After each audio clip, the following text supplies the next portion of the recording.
Uzbekistan में कथित तौर पर जिस भारतीय कफ सिरप की वजह से 65 बच्चों की मौत हुई थी, उसे लेकर बड़ा खुलासा हुआ है। उज्बेकिस्तान के सरकारी अभियोजकों ने अदालती कार्रवाई के दौरान आरोप लगाया कि भारतीय कफ सिरप के वितरकों ने अनिवार्य परीक्षण से बचने के लिए स्थानीय अधिकारियों को $33,000 यानी कि 28 लाख रुपए की रिश्वत दी थी।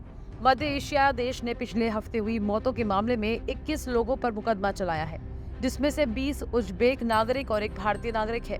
प्रतिवादियों में से 3 एक भारतीय और 2 उज्बेकिस्तानी नागरिक कुरामैक्स मेडिकल के अधिकारी हैं। ये कंपनी है जो उज्बेकिस्तान में भारत के मैरियन बायोटेक की दवाई बेचती है। राज्य अभियोजक सदकरीम अकीलों के अनुसार कुरामैक्स के सीईओ सिंह राघवेंद्र प्रतार ने कथित तौर पर सरकार के अधिकारियों को $33,000 का भुगतान किया ताकि वे इसके उत्पादों के अनिवार्य निरीक्षण न करें।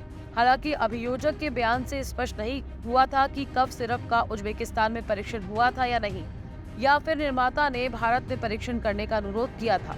प्रतार, जिन्होंने अदालत में बयान दिया था, उन्होंने आरोपों से इनकार किया, लेकिन इस बात को स्वीकार किया कि एक बिचौलिए के माध्यम से अधिकारियों को सहयोग राशि पहुंचाई गई थी। उन्होंने कहा कि उन्हें नहीं पता था कि बाद में उस पैसे का इस्तेमाल कैसे और किसने किया। 21 प्रतिवादियों में से 7 किसी न किसी मामले में दोषी ठहराए जा चुके हैं, जिसमें एक कर चोरी, घटिया नकली दवाइयों की बिक्री, कार्यालय का दुरुपयोग, लापरवाही, जालसाजी और रिश्वतखोरी शामिल थी। अधिकारियों ने ये स्पष्ट नहीं बताया है कि पिछले साल से 45 मौतें कैसे और क्यों हुई थी। राज्य अभियोजकों ने बुधवार को ये भी कहा कि कुरामैक्स ने सिंगापुर स्थित 2 मध्यस्थ कंपनियों के माध्यम से बढ़ी हुई कीमत पर मैरियन बायोटेक दवाइयों का आयात किया था, जिसमें कर चोरी के आरोप लगे थे।